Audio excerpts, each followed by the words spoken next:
Cash Flow Chronicles. We'll answer your questions about the ins and outs of Hawaii real estate investing.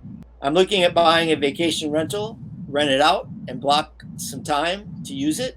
Are there specific things I should be aware of? Additional fees and costs I should know about? That's Jeff from Seattle. Yeah, interesting. I mean, it did. So, are there things you should know about? I mean, I always tell people in general, whenever you're going to personally use an investment that you're planning on renting out, the more personal time you use it, the less the return you're going to get, right? Because you're going to eat into the investment time. So understand the other thing. I get a lot of people that say, "Hey, I want to buy a vacation rental. I want to put 10% down. I want it to make money, and I want to block off time for me to use it." Well, that's not realistic. That's not how it works here. It's actually our cap rates on these are they can actually be at 0 to 5%. Right. It typically takes the ones I'm running right now, running analysis on, are about 35 to 50% down to break even. So it does take a good amount of money to put down to break even on these. So that's one component to understand, is it does take a good amount down, and the more you use it, the more you're going to eat into the return side. The other component is there are taxes. There's general excise tax and transient accommodation tax that go into needing to be collected for short-term rentals. Other than that, the question comes down is, do you put it into the hotel rental pool? Do you hire a separate property manager to run it? Or do you run it yourself, but you're supposed to be on island if you're running it yourself?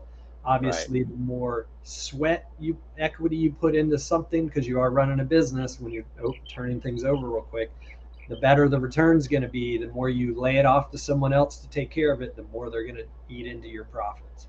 Right.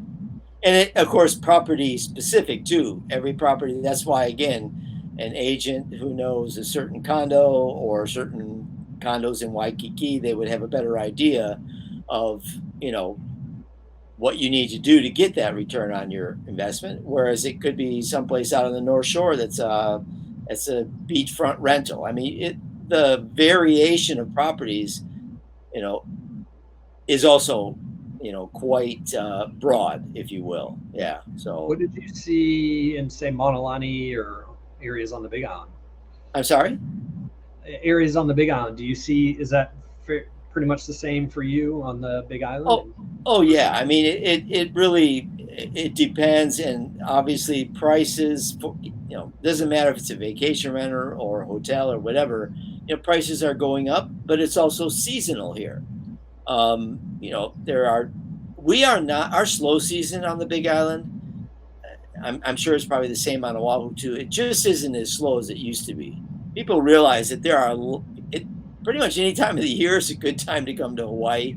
A lot of people come here to escape the winters, which it still makes mid-December till the end of April, May a very popular time here. But you used to be able to drop a pin and no one would hear it in September, May, those months. Not so much anymore. But I will say at the same time, it still is, seasonal as part of it. Yeah. The Yeah, same thing though. Yeah. we're less seasonal over here. I'll never forget when I was living on the Big Island. Actually, I came over here and I went to Duke's down in Waikiki, and I asked the bartender there, "Hey, you guys have a slow season?" And he just laughed at me. He's like, "Nope." The How Big long? Island And then your was. next question was, how long does it take for me to get a drink? Yeah. And Okay, why that's haven't I gotten it already?